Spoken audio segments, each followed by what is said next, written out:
Hey everyone, it's Nicole Cherise. I'm back.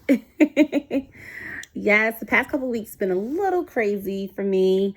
Like physically and then just in general, not being able to record at the moment. But I am here and that's what matters.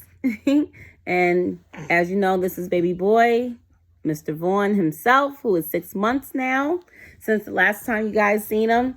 But trying to put him down for a nap. So, and that's the other thing. If he's not like really gonna take a nap, it's kind of hard for me on my day off when I can record and do some footage to kind of do that. So, but we're gonna make it work. So hopefully, he's a trooper and we'll see what happens.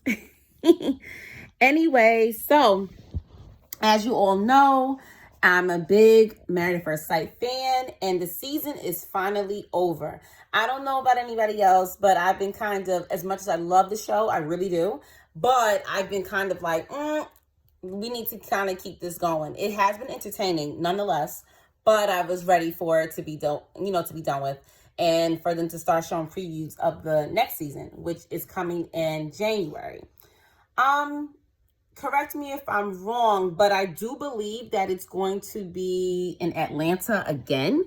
I'm like curious about that. I mean, maybe because the numbers are lower there, since the pandemic. Well, the pandemic is still happening, let's be clear. But because maybe the numbers in Georgia are a little down, I'm not sure, opposed to other cities. So maybe that's why they're doing it there. But they did Atlanta already because I believe that was the season with, who was her name? Vanessa and Trey.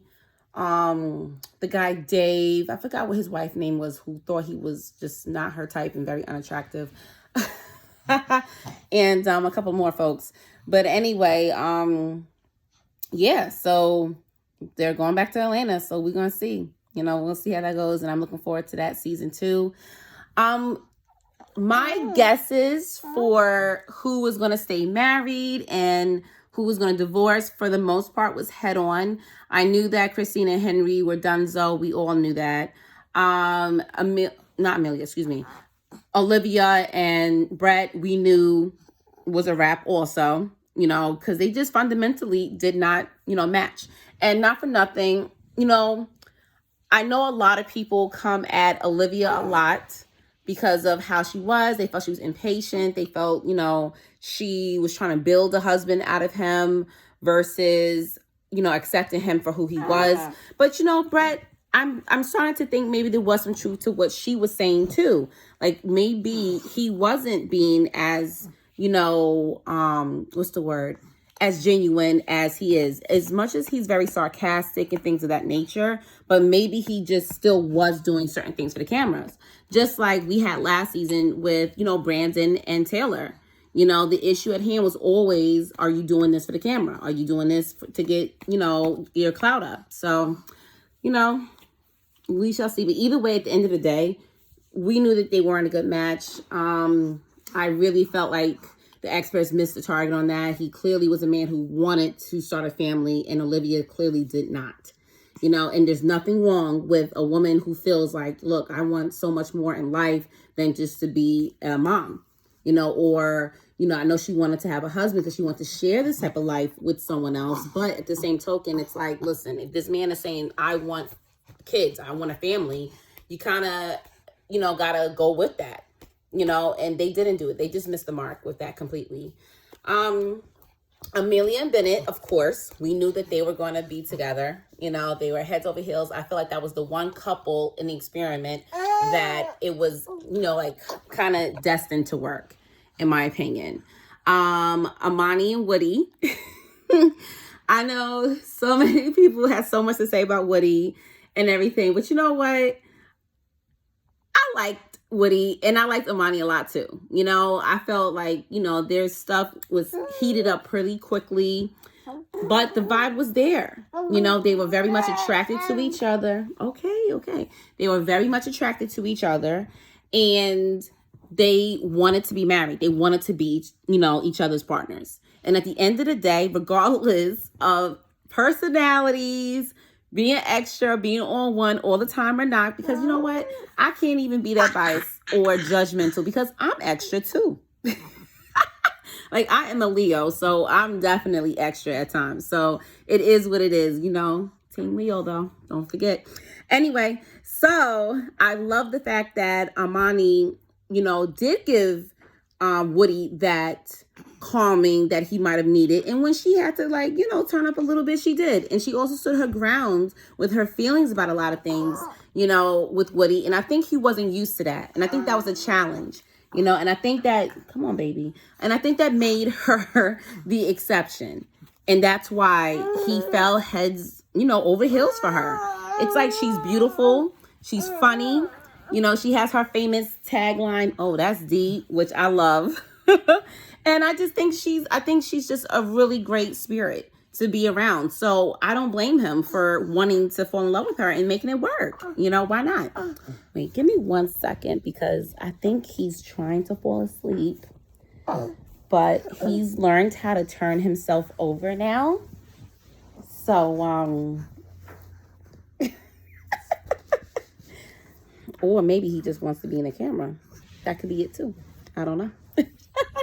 But anyway, so I really, really did expect them to work. If they did say no, I felt it was going to be only because of the fact that Amani might have felt like Woody was too much at times. You know what I mean? And maybe she couldn't tolerate it. But nope.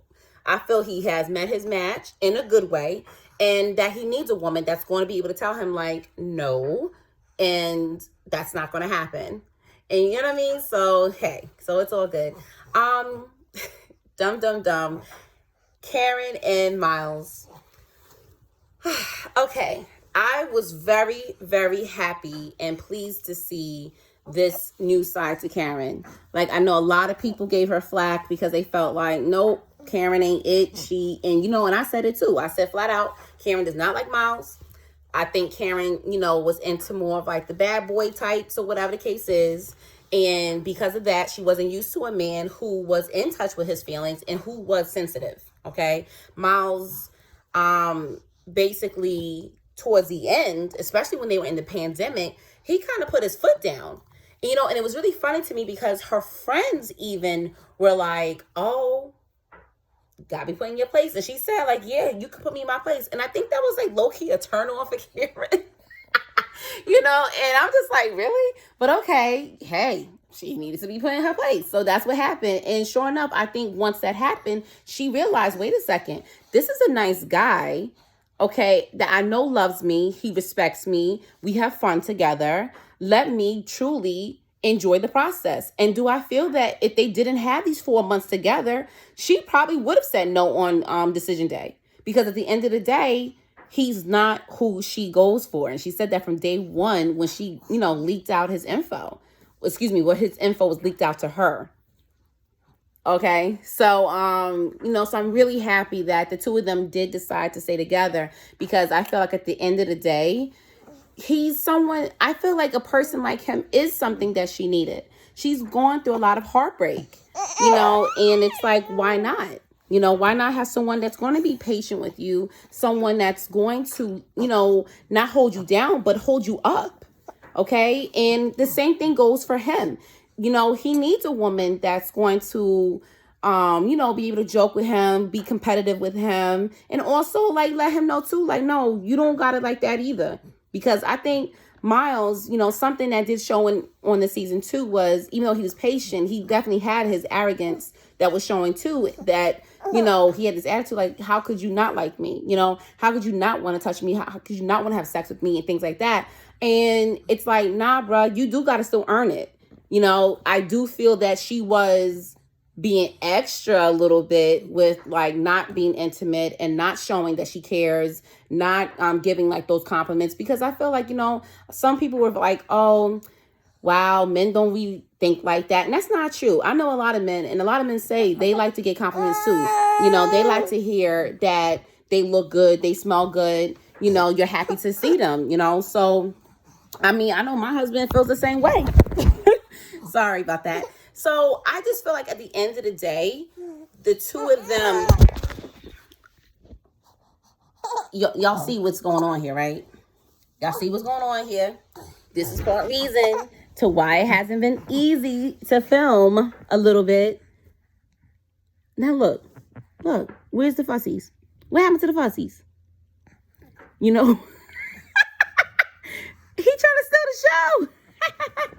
Okay, fine. Let him be in the camera then, since that's what he wants. But anywho, but yes, I just feel that, you know, the two of them had a lot to learn from each other. They will continue to grow, I can tell. And I think they do love each other. And with the reunion, they did, you know, have the hanky-panky.